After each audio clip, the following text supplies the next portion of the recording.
just a couple of days ago, Bob, as you know, Eric Adams, the current mayor, dropped out of the race finally. He was polling around 9% of the race. There's tremendous pressure on the Republican, who's considerably more than 9%. I think Curtis Lee was anywhere between 12 and 15, 16% polling, and the other two, it's is Mandami, Zohar Mandami, the socialist, some would say communist, who's way ahead, and then a distant second would be Andrew Cuomo, the former governor. And you can already hear the billionaire class trying to push Curtis to drop out. As of today, and this is running on Friday, I believe. We're a couple of days away. I hate to date it, but this is important that we do.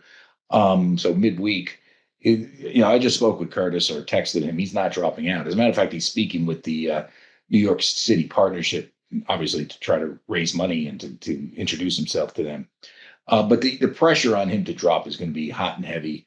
And I don't know if he will. And I do know that, barring something dramatic, Zohran Mandami is going to be New York City mayor. And, if you're in the city, if you're a taxpayer in the city, and it's particularly anybody that makes more than, I would say, 150 grand, 200 grand a year. If you own a business, he's got a big target. Now, he can't unilaterally raise your taxes, but there's a lot of Zohran Mandamis in city and state government who can. The state government needs to approve that. You need the legislature to approve it. Who knows if Kathy Hochul, the current governor, will do it.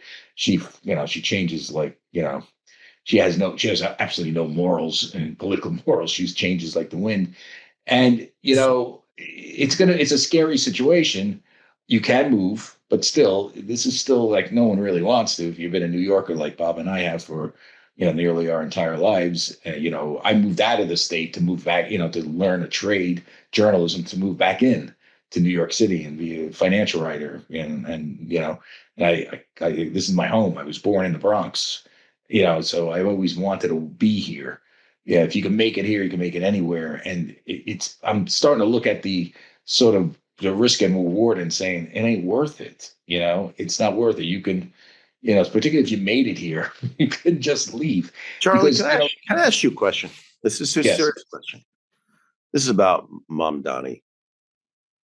New Yorkers are famous for being a tough crowd. I mean, you can say too tough, right? Look at what happened in the Ryder Cup, where everybody's yelling F you to, that really wasn't in the spirit of the event, right? You're not really supposed to do that.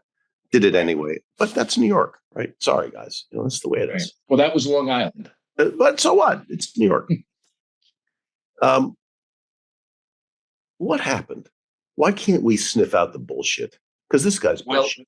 He's bullshit. We have a different, because the typical New Yorker is no longer a typical New Yorker. I mean, and this is a city that has gone through tremendous demographic change. There's a lot of newcomers here. People from all over the country. I'm not just talking about immigrants now. All over the country who are very socially liberal, and they've moved in here. And, they want to make it here in New York. They work in publishing. They maybe even work on Wall Street in entry-level jobs. And they're saying, okay, I make 200 grand a year, which used to be a lot of money.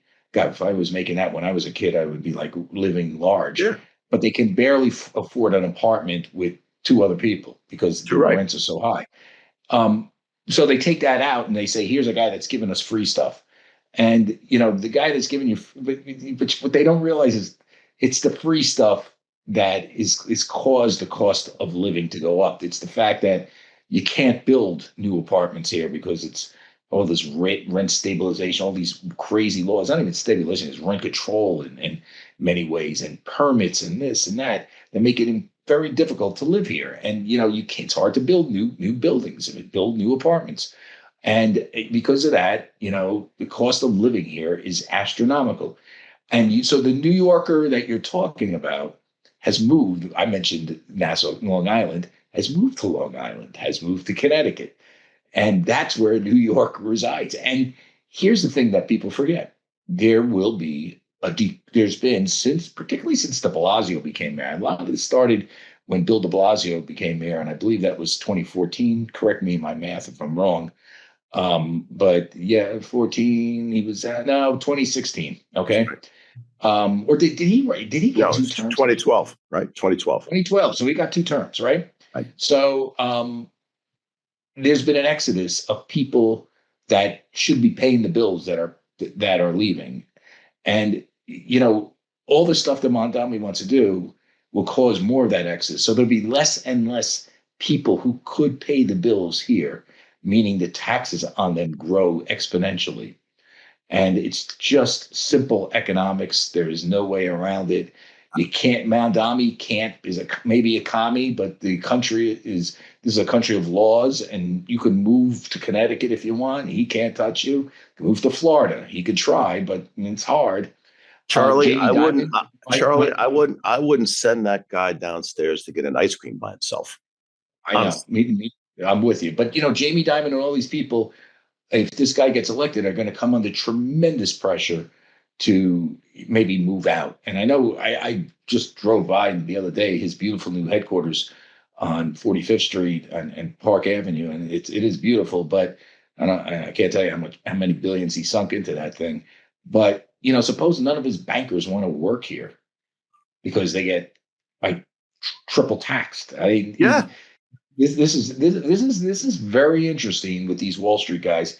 They kind of they're very cavalier about this Mondami person. They're not saying anything. They think they can work with him, but you can't. I mean, it's like, could you really work with you know with Joseph Stalin back in the day? No.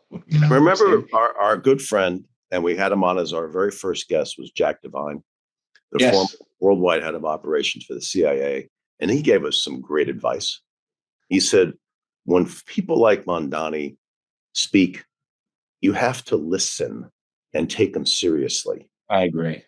And we're not listening, and we're not It's taking like it seriously. It's It's like crazy. it reminds you're so right, Bob. It reminds me of the press reaction because I'm a little bit of a history buff to both Fidel Castro and Mao.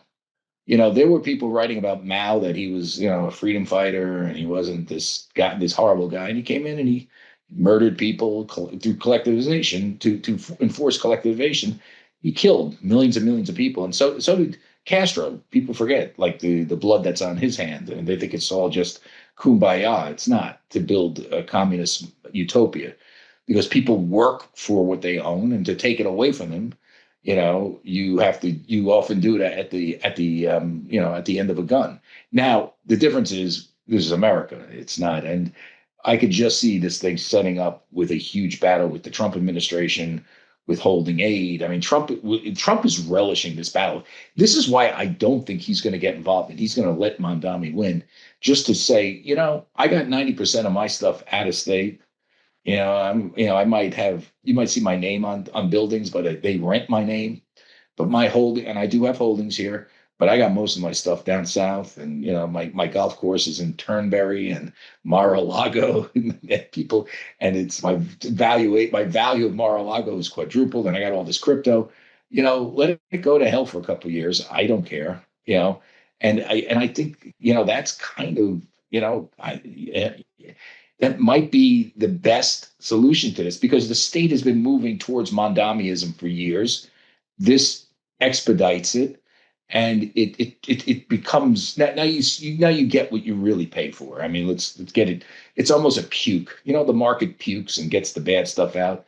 That's kind of what this could be, and I think that's the positive spin on this. The negative spin is going to be 4 horrible years, and who knows what comes after him, and maybe the city turns into Detroit. I mean, that's that. You that's and I hard. agree on a lot of things. We don't agree on this. I think 4 years of him is a Yeah. slide to 20 years of total irrelevance and the destruction of New York City. I hate to say that.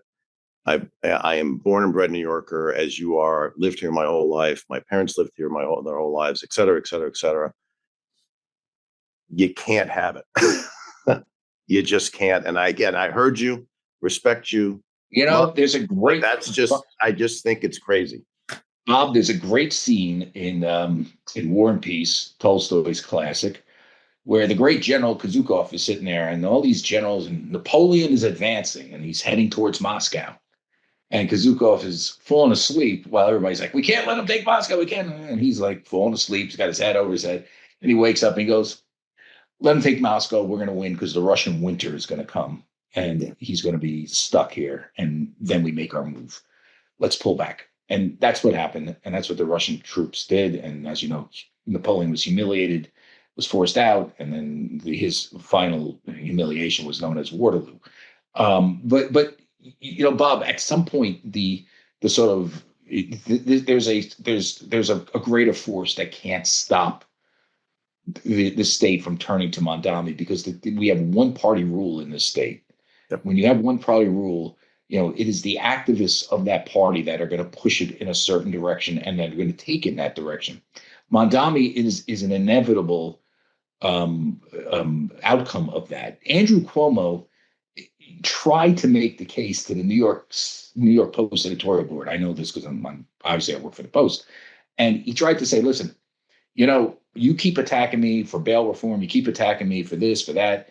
I was trying to cut deals with the progressive wing of my party so it wouldn't be any worse. Now, what he probably should have done is take a stand and say, buck stops here. I'm not giving. And we're not, and maybe less people would have left the state. Yep. But at this point right now, we are at a point where it's inevitable that we're going to have Mondami now. And whether Andrew Cuomo can turn this around and Curtis Sliwa leaves, this is where the state is. And you almost got to let the Russian winter set in to prove to. And maybe it doesn't take 20 years. Maybe it's like 4 years of hell, and people say enough, because the guy's an imbecile, obviously. So I would just say that's my argument, and I'm sticking with it. I'm not going to say it's going to be fun for 4 years. I'm going to decamp to Connecticut. Unfortunately, or fortunately, it's very nice in Connecticut, where we have socialism of a less virulent variety. But that's we can't, But listen, by the time this podcast runs, Curtis Lee may bow out. Although, based on the text I just got from him, I don't think so. What do you think he wants? What do you think he wants? We had him on the show, and he was adamant. I'm in it. So I don't know. He wants to be mayor. He's not a guy that's motivated by money. Yeah, that's true. Everybody is to a certain extent. He is getting offers like, listen, drop out, and you can have a seat here at my real estate company, and you'll never have to work a day in your life. That's happening. And by the way, then Andrew Cuomo has to win. I like Andrew. I mean, he's got moderate to conservative sensibilities, yeah, I believe, but he doesn't articulate it, and he caves a lot. So, he's a baffling guy.